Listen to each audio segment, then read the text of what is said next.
నిన్న పార్లమెంట్లో మన కేంద్ర ఆర్థిక శాఖ మంత్రి నిర్మలా సీతారామన్ ప్రవేశపెట్టిన బడ్జెట్ ఏదైతే ఉందో బడ్జెట్పై దేశవ్యాప్తంగా కూడా నిరసన గల్లాలు వెళ్తుంది. కాంగ్రెస్ పార్టీ ఆధ్వర్యంలో టీపీసీసీ ఆధ్వర్యంలో కూడా పెద్ద పెట్టిన నిరసన కార్యక్రమం చేపట్టినటువంటి ఆదేశంతో ఇక్కడ ఆదిలాబాద్ నియోజకవర్గంలో అసెంబ్లీ ఇన్ఛార్జ్ కంది శ్రీనివాసరెడ్డి నేతృత్వంలో పెద్ద ఎత్తున నిరసన కార్యక్రమం కొనసాగుతుంది. అయితే చూస్తున్నాం మనం కేంద్ర ప్రభుత్వానికి వ్యతిరేకంగా నినాదాలు చేస్తూ ర్యాలీగా తీశారు. అలాగే కాకుండా కటౌట్స్ పట్టేసి ప్రభుత్వానికి అయితే పెద్ద పెట్టిన వ్యతిరేకత చెప్తున్నాను. చెప్పండి, బడ్జెట్పై కేంద్రం ప్రవేశపెట్టిన బడ్జెట్పై మీ అభిప్రాయాలు ఏంటి సార్? ఒకటి, ఈ ప్రభుత్వం ప్రజల్ని మోసం చేసి బీజేపీ ప్రభుత్వం, నరేంద్ర మోడీ ప్రభుత్వం తెలంగాణ రాష్ట్ర ప్రజల్ని, ఆదిలాబాద్ ప్రజల్ని నమ్మించి మోసం చేసింది.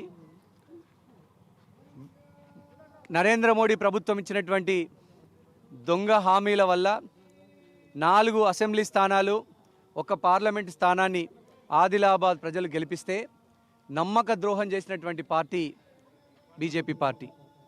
దీన్ని మేము తీవ్రంగా ఖండిస్తూ ఉన్నాం. కాంగ్రెస్ పార్టీ ఆ రోజు చెప్పింది బీజేపీ యొక్క దొంగ హామీలు నమ్మద్దని. అయినా కూడా ప్రజలందరూ కూడా బీజేపీకి ఒక అవకాశం ఇద్దామని ఇచ్చిండ్రు.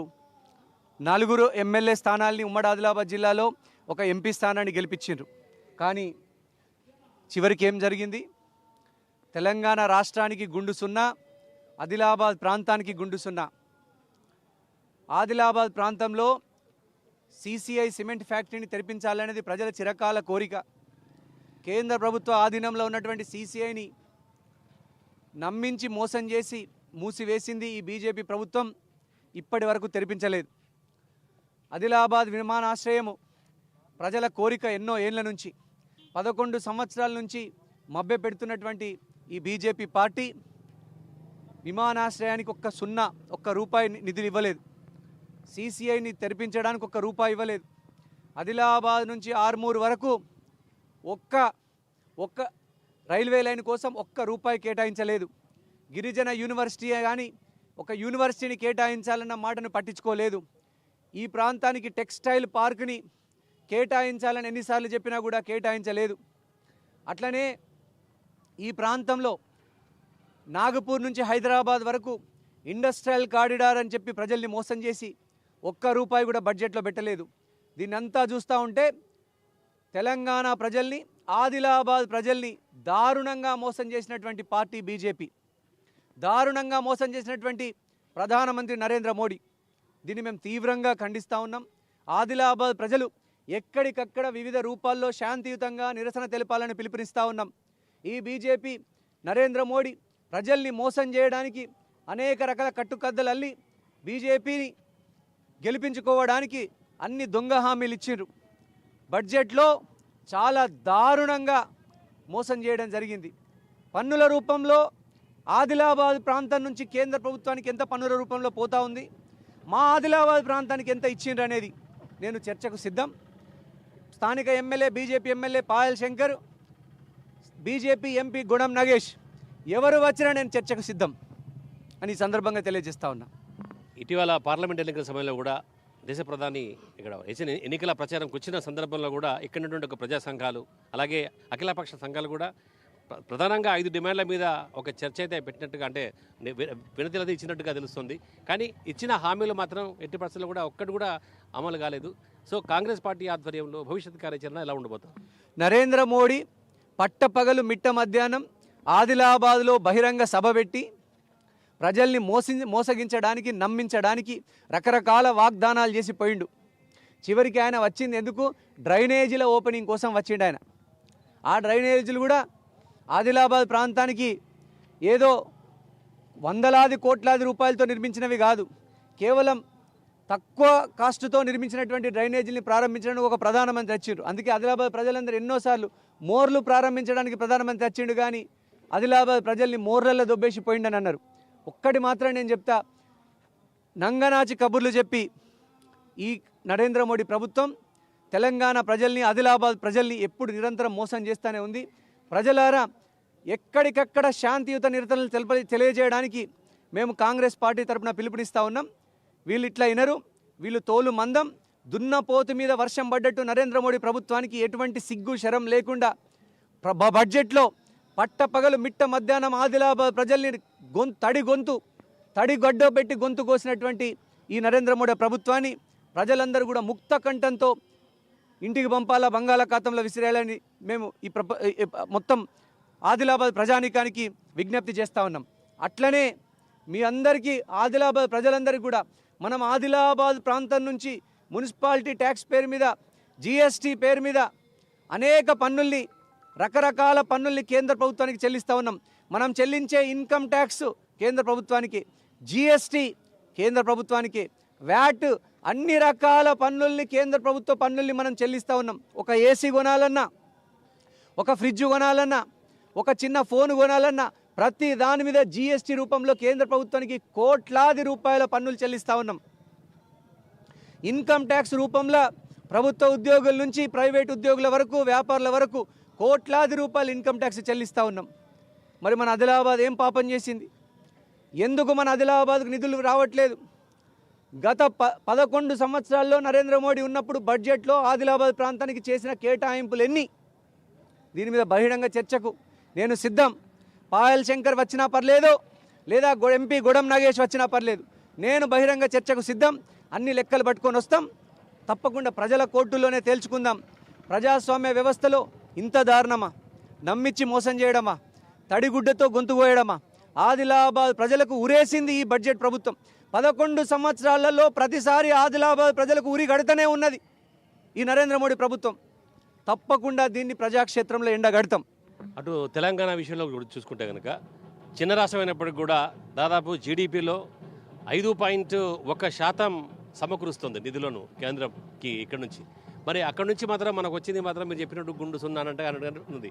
సో దీన్ని ఎలా చూస్తారు? తప్పకుండా తెలంగాణ ప్రజలు, ఆదిలాబాద్ ప్రజలందరూ తెలుసుకోవాల్సింది ఏంటంటే, కేంద్ర బడ్జెట్లో తెలంగాణ నుంచి వసూలవుతున్నటువంటి పన్నులు 5.1% అయితే మన రాష్ట్రానికి కనీసం 3.5% నిధులు కూడా రావట్లేదు.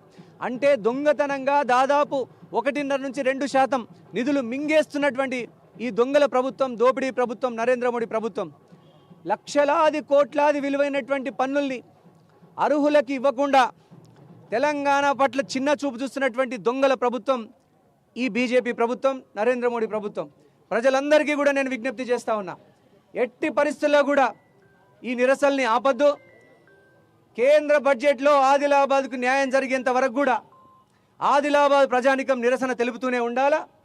ఆదిలాబాద్లో ప్రజలందరూ కూడా ఈ నిరసన కార్యక్రమాన్ని సామూహికంగా కొనసాగించాలని పిలుపునిస్తా ఉన్నాం. కాంగ్రెస్ పార్టీ తరపున ప్రజలారా, గ్రామీణ ఉపాధి పథకాన్ని తెచ్చింది కాంగ్రెస్ పార్టీ, సమాచార హక్కు చట్టాన్ని తెచ్చింది కాంగ్రెస్ పార్టీ, విద్యా హక్కు చట్టాన్ని తీసుకొచ్చింది కాంగ్రెస్ ప్రభుత్వం, రైతులకు రుణాలు మాఫీ చేసింది కాంగ్రెస్ ప్రభుత్వం, రాష్ట్రంలో 22,000 కోట్లు పెట్టి రైతులకు రుణాలు మాఫీ చేసింది కాంగ్రెస్ ప్రభుత్వం, 500 రూపాయలకే సిలిండర్ ఇస్తుంది నరేంద్ర మోడీ ప్రభుత్వం, 1300 చేసిన దాన్ని 500కి తీసుకొచ్చింది, 200 యూనిట్ల వరకు ఫ్రీ కరెంట్ ఇస్తున్నది కాంగ్రెస్ ప్రభుత్వం, ఇందిరమ్మ ఆత్మీయ భరోసా కింద భూమి లేని నిరుపేదలకు సంవత్సరానికి 12,000 రూపాయలు వేస్తున్నది కాంగ్రెస్ ప్రభుత్వం, ఇందిరమ్మ ఇండ్లు కట్టిస్తున్నది కాంగ్రెస్ ప్రభుత్వం, రేషన్ కార్డులు ఇస్తున్నది కాంగ్రెస్ ప్రభుత్వం, రైతు భరోసా 12,000 ఎకరానికి వేస్తున్నది కాంగ్రెస్ ప్రభుత్వం. మరి బీజేపీ గాడిద గుడ్డు ఇస్తున్నది, నరేంద్ర మోడీ గాడిద గుడ్డు ఇస్తున్నాడు. 11 సంవత్సరాల నుంచి ప్రధానమంత్రిగా మొద్దు నిద్రపోతున్నటువంటి నరేంద్ర మోడీ మొన్న లోక్సభ ఎలక్షన్లలో కర్రు గాల్చి వాత పెట్టి 60 సీట్లు బీజేపీకి రాకుండా చేసినా కూడా ఎటువంటి దురహంకారంతో నరేంద్ర మోడీ వ్యవహరిస్తుండో ప్రజలందరికీ తెలిసిందే. దీనికి కాంగ్రెస్ పార్టీ తరఫున తీవ్రంగా ఖండిస్తూ ఉన్నాం. ప్రజలందరూ కూడా ఇప్పటికిప్పుడు ప్రజలకు అర్థమైంది బీజేపీ ఎప్పుడు నమ్మించి మోసం చేస్తుంది. ఎలక్షన్ చివరిలో మతపరమైనటువంటి అంశాలను, సున్నితమైనటువంటి అంశాలను తీసుకొచ్చి ఓట్లు దొంగలించి, ఓట్లు దోపిడీ చేసి ప్రజల్ని వంచే పార్టీ నరేంద్ర మోడీ బీజేపీ ప్రభుత్వాన్ని ప్రజలందరికీ అర్థమైంది. దీన్ని మేము ముక్త ఖండంతో ఖండిస్తున్నాం. తప్పకుండా కాంగ్రెస్ పార్టీ తరఫున ఎక్కడికక్కడ నిరసనలు తెలియజేయాలని ప్రజలందరికీ పిలుపునిస్తా ఉన్నాం. చివరగా ఎమ్మెల్సీ ఎన్నికలు రాబోతున్నాయి. ఖచ్చితంగా ఎమ్మెల్సీ ఎన్నికలు తెలంగాణకు సంబంధించి 3 ఎమ్మెల్సీ రాబోతున్నారు, 3. అయితే బీజేపీ ఖచ్చితంగా మేము గెలుస్తామని చెప్పేసి అంటున్నది. ఇప్పుడు ఈ యొక్క బడ్జెట్ ప్రభావం ఎమ్మెల్సీ ఎన్నికలపై ఏమైనా చూపబోతుందా? ఇటు గ్రాడ్యుయేట్స్కి కావచ్చు లేదా ఉపాధ్యాయులకు కావచ్చు, మీరు ఎలాంటి సంకేతాలు ఇస్తారు? ప్రజలందరినీ గొర్రెలు అనుకుంటున్నది నరేంద్ర మోడీ ప్రభుత్వం. మమ్మల్ని అందరినీ ప్రజలు గుర్తుపెట్టుకోరా? ఈ బడ్జెట్లో చేసినటువంటి అన్యాయానికి తప్పకుండా వచ్చే ఎమ్మెల్సీ ఎన్నికలలో, స్థానిక సంస్థల ఎన్నికలలో, MPTC, ZPTC, municipal council, sarpanch ఎలక్షన్లలో తప్పకుండా బీజేపీ చావు దెబ్బ తినడం ఖాయం.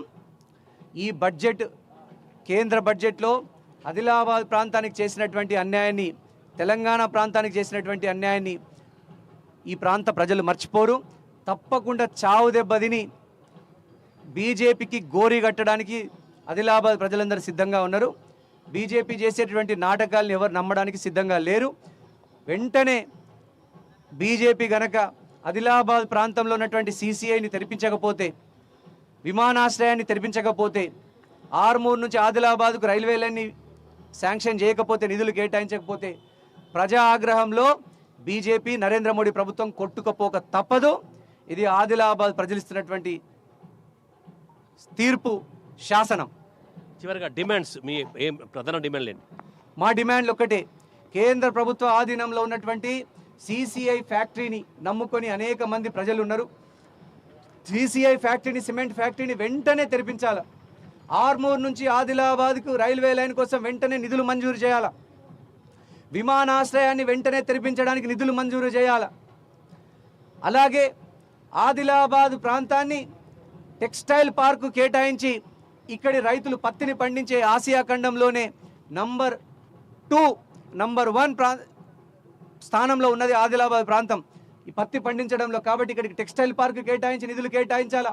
అట్లనే హైదరాబాద్ నుంచి నాగ్పూర్ వరకు జరుగుతున్నటువంటి ఇండస్ట్రియల్ కారిడార్లో ఆదిలాబాద్ ప్రాంతానికి తక్షణం నిధులు కేటాయించాలని, ఇవన్నీ కూడా కేంద్ర ప్రభుత్వ ఆధీనంలో ఉన్నటువంటి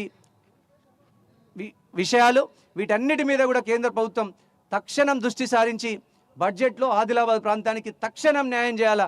బడ్జెట్ని రివైజ్ చేసైనా న్యాయం చేయాలని మేము డిమాండ్ చేస్తా ఉన్నాం.